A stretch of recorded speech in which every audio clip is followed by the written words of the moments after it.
Olá, vamos buscar um pouco de paz para hoje. Nós estamos começando um novo trimestre.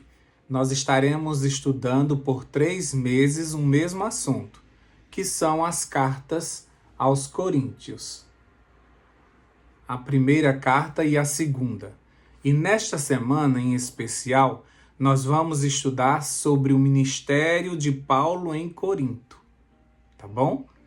A palavra de hoje está em Atos, capítulo 18, versículos 9 e 10.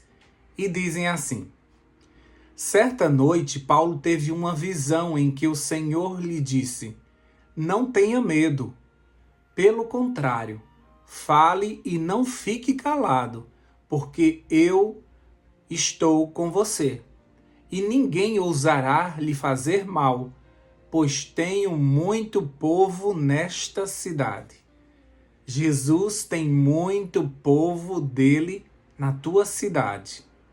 E por isso você não pode se calar, você não pode parar e você precisa pregar. E assim como Paulo foi livrado da morte até terminar sua missão, Deus também te sustentará de pé para que você também combata seu bom combate e complete a carreira. Isso está lá em 2 Timóteo 4:7. Paulo concluiu o seu ministério, concluiu a sua missão, e cada um de nós vamos concluir. Quando o Senhor terminar a nossa missão conosco, Ele nos colocará para descansar.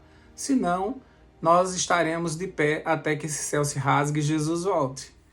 Mas nós não devemos nos preocupar com o que os outros vão falar ou com os ataques que vamos receber, porque Deus é conosco e nada vai nos acontecer antes que a obra que nós temos, a missão que nós temos, seja concluída, assim como Paulo. Quando olhamos para Paulo pregando a todo tempo, esquecemos que ele tinha sua profissão. Isso mesmo, ele trabalhava para se sustentar. Ele não era sustentado pelo Evangelho, como diz lá em Atos, capítulo 18, versículos de 1 a 3. Será que as pessoas, quando nos olham, elas veem o profissional ou mais o missionário? Eles veem mais o profissional ou o filho maravilhoso?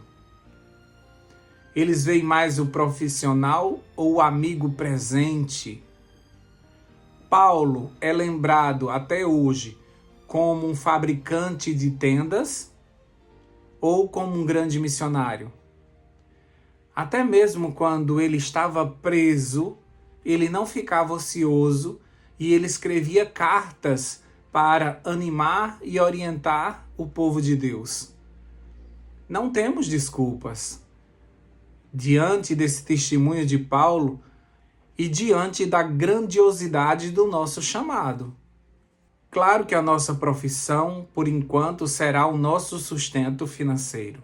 E também o nosso disfarce para entrarmos em empresas e no contato com pessoas que serão alcançadas através de cada um de nós.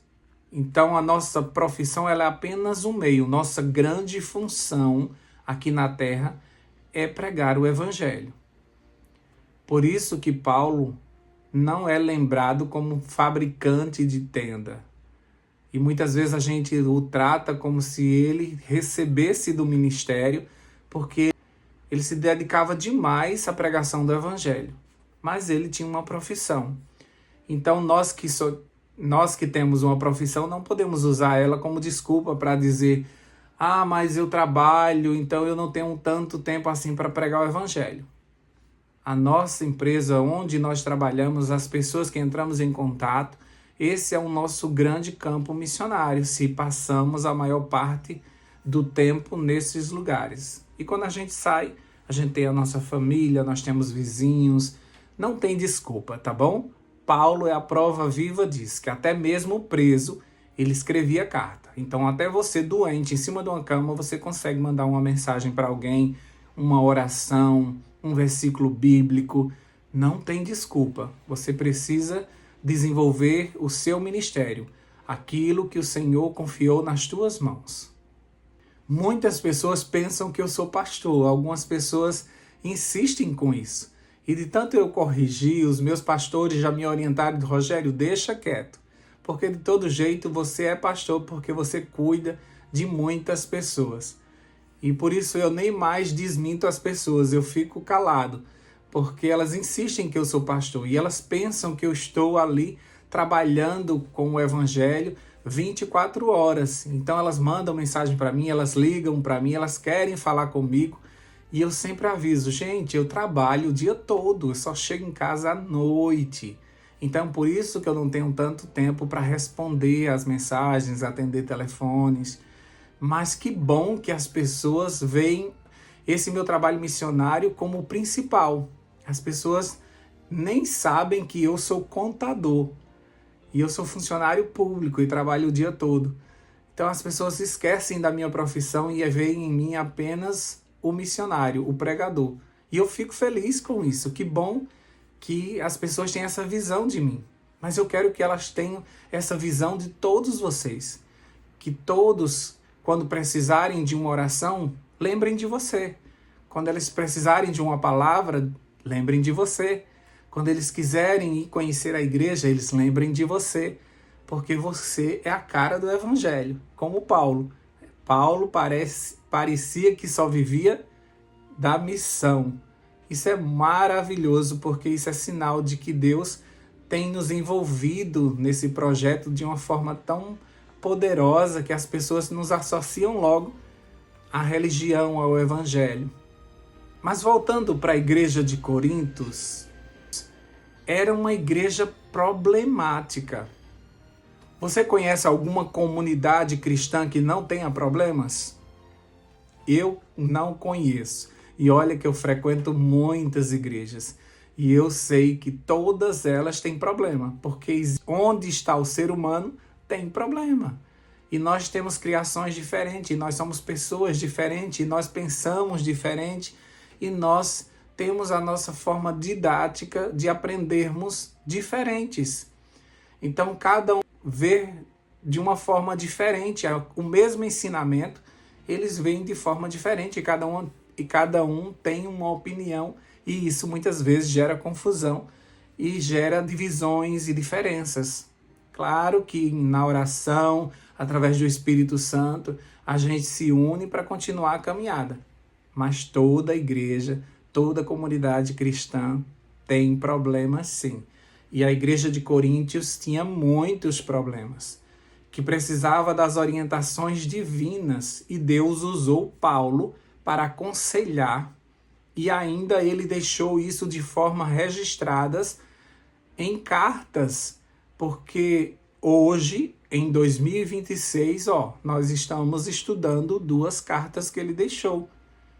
Por quê? Porque ainda existem igrejas problemáticas que carecem dessas mesmas orientações.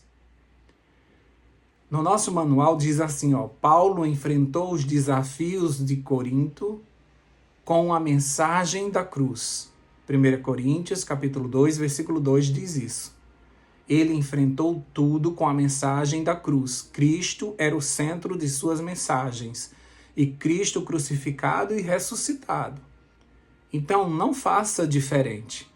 Que a mensagem da cruz seja tua maior e melhor estratégia para salvar as tuas pessoas. Sejam elas da tua família, sejam elas do teu trabalho, da tua escola, faculdade. Usa a mensagem da cruz. Essa mensagem é poderosa.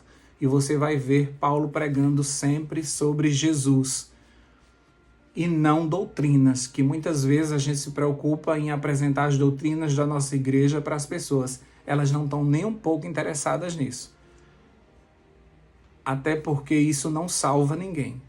Elas querem saber do Jesus que transformou a tua vida. Elas querem saber do Jesus que traz a paz. Elas querem conhecer sobre o Jesus que as salva do pecado.